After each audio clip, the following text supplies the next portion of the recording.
This is about the time that we were living in Chino Valley, and it had been snowing that winter, and it was not a fun place to be for the guys to go out and milk cows at 2 o'clock in the morning. So one morning when my visiting teacher came to see me, we were sitting outside, and Daddy, my dad, came inside, and we were visiting, and he said, "I'm so sick of this snow, I'd get out of here if I could." And he said, "I'd sell this place in a minute if I could." And she says, didn't say anything.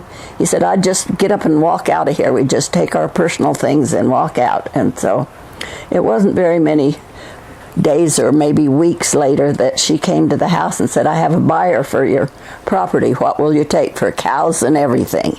And so we gave her a price, and this Jarsmar guy bought it, and we were out of there in no time. The one condition was that we could stay up there until Patsy finished the first grade. She was in school in the first grade, and that we could stay on our property up there, and that me and the kids could stay there until we got a house built, or until school was out. That was the provision. And so we looked around, found this property, and decided we wanted the area we were in, and I wanted it because I thought it was in Gilbert, because I did not want to be in Chandler. When I was a teenager in Chandler, I thought all the Chandler people from Chandler wards were stuck up, and they weren't very friendly. And so, but we bought this property, and it ended up being in Chandler, and that was a big blessing for us to be in Chandler. I've loved every minute of being in the Chandler wards and the Chandler schools. This was about 1961, because Wayne was a little baby, and this was maybe February, March time, and we stayed up there till school was out in May. And every weekend, the kids and I, as soon as Patsy got out of school, we'd drive by the school and pick her up and drive down to Chandler and visit with the guys, so I'd get to spend some time with Ira, and the kids would get to spend some time with their dad, and they were trying to build on the property. Well, when we bought this place, you have to know that it was bare ground, nothing on it except dirt, and a lot of dirt, and an army barracks. And the barracks had been just falling apart. There wasn't much to it. There was a little bit of a frame there, and so we decided that we could take that frame of the barracks and add on to it and build us a house for Daddy and the kids and I, and so we did that. And that barracks, the part of the barracks that is now still there, is what is my kitchen, dining room, and the laundry, and that little extra bathroom back there. That was what we started from. We built all the way around it, rooms all the way around it. My bedroom, the bathroom, the kids' bedroom, both the kids' bedrooms, and the living room. And so anyway, when we bought this place, I tell you, it was dirt. It was pure dirt, lots of dirt. And the kids, when they and we had no water there, no well, no anything. We had to have the well drilled, so the guy was there right away and started drilling the well for us. And we had decided that we weren't going to have a dairy anymore, so we were going to feed cattle. And so we were going to we had an ensilage pit dug. When the guys were coming in and out to dig and to fill the ensilage pit, the dirt was so bad, I tell you, it splashed like water. It was so thick, it was just, and the kids were just so grimy. And we hauled water from down by where the canal is now, the pump. We could get water there and bring down to bathe the kids. We hauled in drinking water and everything. Anyway, we got the corrals going, and the ensilage pit filled, and the well drilled, and by then, school was out, but every weekend we'd run up and down that mountain with the kids. I'd pick them up, we'd come down, spend the weekend, go back up, and we had rented a little trailer for the guys to stay in, and it was small, but when I'd come on the weekend, there's 4 kids coming in there, and anyway, it was an experience. It was really, in my estimates, it was as roughing it as you can get. I really thought we were pioneers back then, and there wasn't even a bridge across the ditch in the front. The guys hurried and made a makeshift bridge till we could get permission from the RWCD to make the right kind of bridge that we had to have. And so then we filled the ensilage pit and started building corrals so we could feed cattle. And we brought in a bunch of cattle. It was, I don't know how many, can't remember that, but our goal was to get these small cattle, feed them, and get them ready for market, and then send them to market. And about the time we got them all fed and about ready for market, the bottom dropped out of the meat market. I mean, we thought we were going to lose our pants, but it ended up that we were able to hang on just a little bit longer until we could get enough money out of the cattle to pay back what we'd put into them. We didn't make 1 penny for our work all that period of time, and can't tell you exactly how long it was, but it seems like it was quite a few months that we worked for nothing. But it ended up we didn't lose any money, so we thought we were pretty lucky.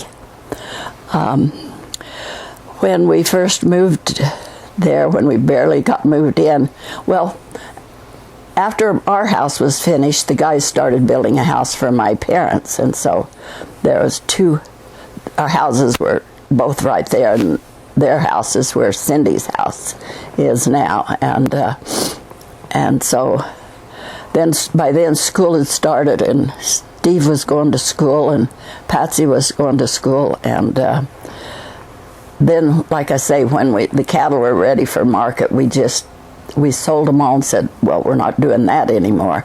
And that's when Daddy went out, my husband went out and looked for work to find something to do, support the family. My dad, Grandpa Boket, decided he could just raise horses and have enough money doing that, and he did. He did fine with that, and Ira found a job at a welding shop, and that was an experience for everybody. With Bill, can't even think of his last name. Cummings, yes, Cummings Ornamental Iron, and he worked there, and he wasn't an accomplished welder when he went to work there, but he knew how to weld because he'd helped build the corrals on the property when we bought it, and so he became quite an accomplished welder and worked there at Cummings Ornamental Iron. And when Steve got a little bit older, he came in and went to work with him on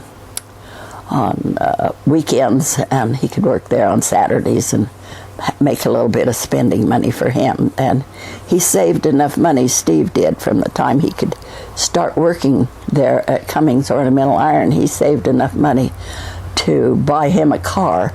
That was his goal in life. Of course, I think all boys, that's their goal in life, to have their first car. But we did not buy it for him. He bought it himself. And one year when we were up here at Prescott, Steve and all of us were up here, and Steve had the money to buy the car, and so he and Ira went out looking, and they found this Mustang that was the coolest car ever, and they bought this Mustang. Steve paid for it himself, and he had a lot of good experiences with that Mustang, one of which was that he got going too fast down a dirt road when he was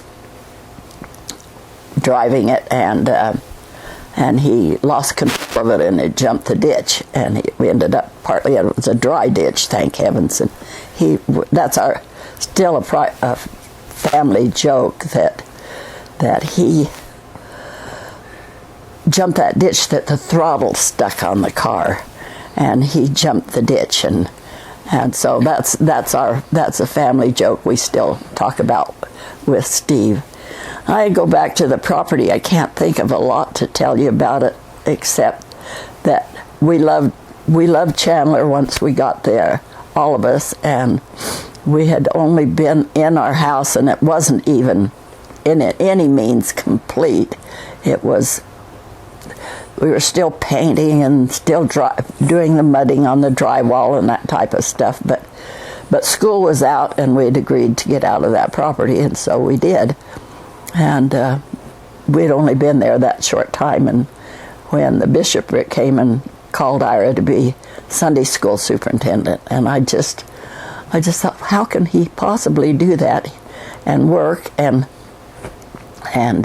finish this house? But it works out. So my dad, there was during the I think Korean War, we thought that the can't think of the word that I want to say. Russians? The what? Russians? Yeah, that the thought that it was possible that there would be a bomb dropped in our area, and so my dad and Ira started building this bomb shelter, and I don't know, it's probably 18 or 20 by 30 or something like that. I could go out and measure, the frame is still there. And I mean, they built that bomb shelter so that it would withhold a lot of things, and we stored a lot of food in there. We thought this was a good place for us to store our grain and that type of stuff. And the walls, when they put the walls up, instead of laying them with mortar between, they filled each one of the holes with cement, and that's why we called it the bomb shelter. And it was, I can't remember how the roof was over it. I just remember that.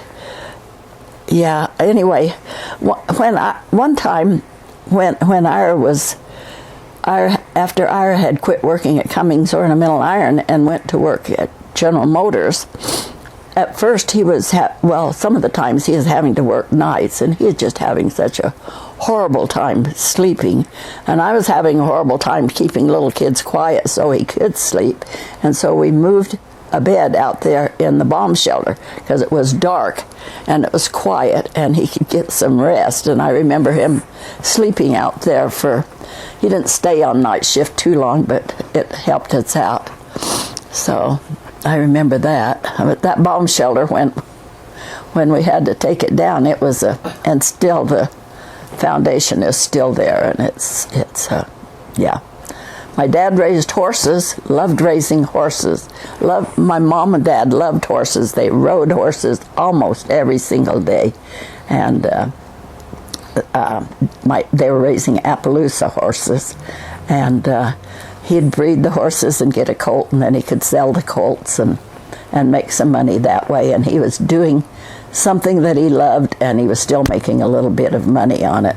And one time we got up in the morning, and a horse had wandered into our haystack and was down there eating hay out of the haystack. And my dad got the horse and put it in the corral so it wouldn't eat all. We were in all the hay, and he went out the front where we had a sign place out there, and he put "Lost horse found," or something to that effect. And when the guy, it was Allen's that built the where the subdivision is built up there, just before you get to Chandler Boulevard and Gilbert Road, about where Fry's is now, just a little bit south of Fry's is where Allen had that big farm, and this was his horse. And he came to get it, and he said, "I've never seen anybody put a sign out that they'd found a lost horse. Thank you very much." And so, but we had lots of fun. Mom and Dad rode horses almost every day, and up until the time Mom died, they rode horses almost every single day. After Mom died, it wasn't as much fun for Daddy, and he got to where he was having a little bit of trouble getting up on the horses. And so that was when we bought this place up here at Prescott. They built corrals up here so that they could bring their horses up here. And Mom only lived about a year and a half after we bought this property, and so they didn't get to ride too much up here, but they loved to ride.